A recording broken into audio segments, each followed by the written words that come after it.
Əndəki xəbərimiz mündaq, hörmətli vətəndaşlar. Mavzu mündaq. Cungo'nun Johnson şerikisini imbarı qilish Prezident Trump'ның Jungo savdo urushida qo'llangan yangi taktikasidir. Mavzular xabar 4-ayning 29-kuni Dovyet orbitida e'lon qilindi. Xabar mündaq boshlandi. Reuters 4-ayning 28-kuni xabar qilib mündaq ko'rsatdi. Amerika savdo vakili dal hozir elektron sohasida Jungo'ni tekshirishni qanot yaydirib, tadbir qo'llanib, Jungo'ning Amerikada sezgir sohalarga mablag' solishini chekladi. Bu tadbirlar 5-oyda o'tirg'i chiqishi mumkin.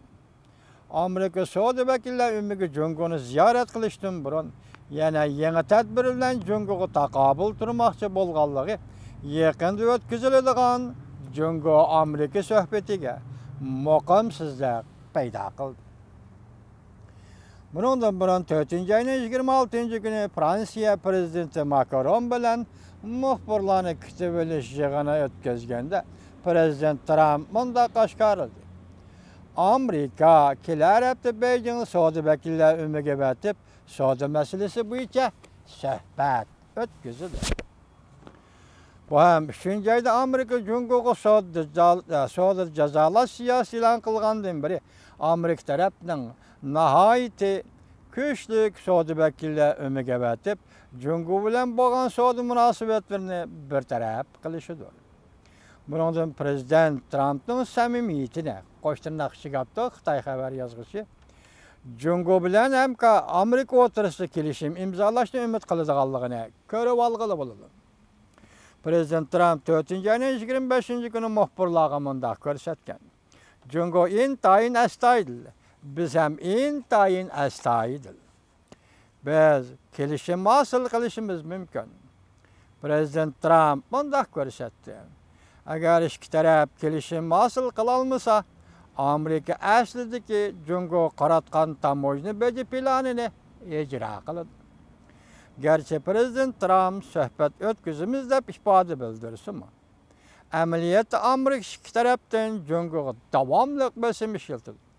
Amerika ikki tarafdan Jungo'ga davomli bosim ishlatadi. Prezident Trump'ning vositasi yanali yumshoq vositalarni ishlatishdan iborat. Johnson şirketiga dal joyida zarb berildi. Amerika Jungo savdo so'rkilishi bo'layotgan bir paytda tuyuqsiz Amerikaning Johnson şirketini jazolaganligi to'g'risida xabar tarqaldi. Jamoat fikri bu ishni Jungo Amerika savdo urushining 3-bosqichi deyishdi. Android yasash masalasini Amerikaning Jungo qaratgan qirg'inchiligi deyishdi. Johnson şirketining jazolanishini darhol bu shirkatni palachi holatga tushirib qo'ydi.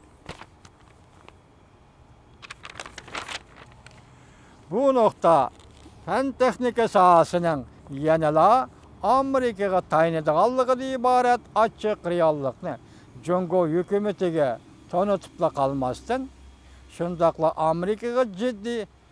Amerikaga ham Jungo'ga texnik ko'p propozitsiya ishiltish vositalari va tahdid solish vositalarini ko'rsatdi.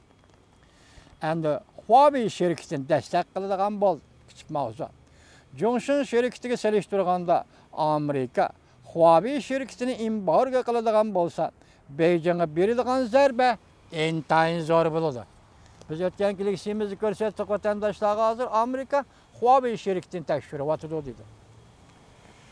Huawei şirketi allaqachon yer shari bo'yicha elektron uchur aloqa uskunalarni yasash savdogariga aylandi. Dunyo bo'yicha 3-darajalik yanpon yasash savdogari bo'lib qoldi. Balki Johnson şirketi yaqindan beri tijarati Huawei şirketining 5-1 yetmaydigan bo'lib qolgandi. Johnson şirketining tijarati Huawei şirketining 5-1 yetmaydigan bo'lib qolgandi. Demek bir yerde Huawei şirketi çoğun şirket demek. Huawei 2017-yıldan başlap tədqiqat nişanını 5G ve Android ve aqli iqtidor yasash sohasiga qaratdi. Növbətdə 7430 patent huquqiga erishdi. davlat sirtida patent huquqiga iltimos qilish 4880 parchaga yetdi. Buning ichida 90%dan ortiq patent huquqi ixtiro patent huquqi bo'lib qoldi. Rasmida ya bu huquqlarning hammasi chet el shirkatlarining huquqimi? Bu sohalar yana o'xshashli Amerika Jungoning fan texnika taraqqiyotini chekilmoqchi bo'lgan muhim sohalar. Bir tarafda milyard dollarlik savdo urushi qiladigan ochiq reallik qiyofatini ko'rsatsa, yana bir tarafdan suhbat orqali masala hal qilishdan bishorat bermoqda.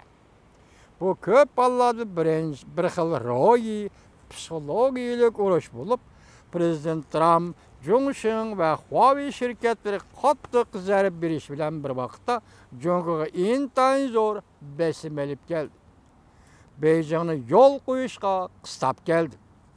Agar Jongo yo'l qo'ymaydigan bo'lsa, Jongoning boshqa shirkatlarga mo embargo yurgizdi. Jongoning davlat strategiyasiga nisbatan aytganda, Huawei o'rnini bosqilib bo'lmaydigan tevrik xarakterlik cho'ng shirkatdir. Amerikaning Jongoning Huawei shirkatini har qanday bir shaklda embargo qilishi Jongo hukumatining qattiq qarshi turishini keltirib chiqarishi mumkin. Va eng oxirida Jongo Amerika suhbatining qanday natija bilan oxirlashishiga ta'sir ko'rsatishi mumkin.